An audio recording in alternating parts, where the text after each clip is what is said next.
వసుదేవసుతం దేవం కంసచాణూరమర్దనం దేవకీ పరమానందం కృష్ణం వందే జగద్గురుం. శ్రీమద్భగవద్గీత 210వ భాగము 10వ అధ్యాయము విభూతి యోగము 8వ శ్లోకము. అహం సర్వస్య ప్రభవో మత్తః సర్వం ప్రవర్తతే ఇతి మత్వా భజంతే మాం బుధా భావ సమన్వితాః. వాసుదేవుడనైన నేనే ఈ సమస్త జగత్తు యొక్క ఉత్పత్తికి మూల కారణము. నా వల్లనే ఈ జగత్తంతా నడుస్తున్నది. ఈ విషయమును బాగా ఎరిగిన జ్ఞానులైన భక్తులు భక్తి శ్రద్ధలతో నిరంతరము నన్నే సేవింతురు. నేనే ఈ సృష్టి యందున్న ప్రతిదానికి మూలాన్ని.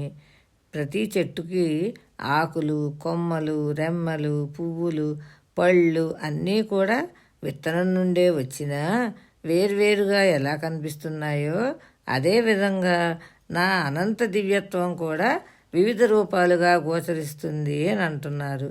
అన్నీ నాలోనే చరిస్తాయి అన్నది తెలుసుకొని తెలివైన వారు నన్ను ఆరాధిస్తారు, ప్రేమపూర్వకంగా పూజిస్తారు. వారు చక్కని ప్రేమ భక్తి కలిగి ఉంటారు అని చెప్తున్నారు.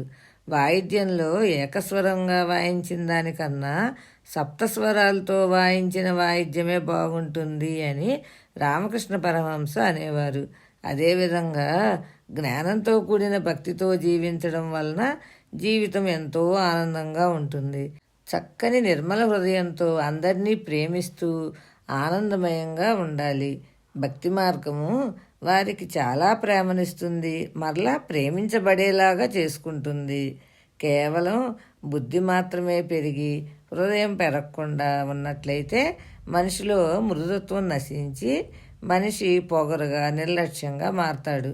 అతడు ఎప్పుడు నేను నేను అనుకుంటూ ఉంటాడు. విద్య అతన్ని మరింత నాశనం చేస్తుంది. అటువంటి విద్యావంతుడు సమాజానికి హానికరం కూడా. మన ఉద్వేగాలన్నీ ఇతరుల పట్ల మంచి అవగాహన పెంచే విధంగా, మేలు చేసే విధంగా మలుపు తిప్పి ప్రేమ సేవలతో కలిపి వాటిపైన మన తెలివిని ఉంచినట్లయితే అద్భుతంగా ఉంటుంది. ఇలా సాధన చెయ్యాలి. భగవంతుని ధ్యానించేవారు, సేవించేవారు, వారి నామమును జపించేవారు చాలామంది ఉంటారు. కానీ భావంతో కూడి అంటే నిర్మల భక్తితో శ్రద్ధతో చేసేవారు చాలా తక్కువ మంది ఉంటారు. వారికి సృష్టి మహిమ విభూతి రహస్యము తెలుసుకున్నప్పుడే భగవంతునిపై భక్తి శ్రద్ధలు కలుగుతాయి.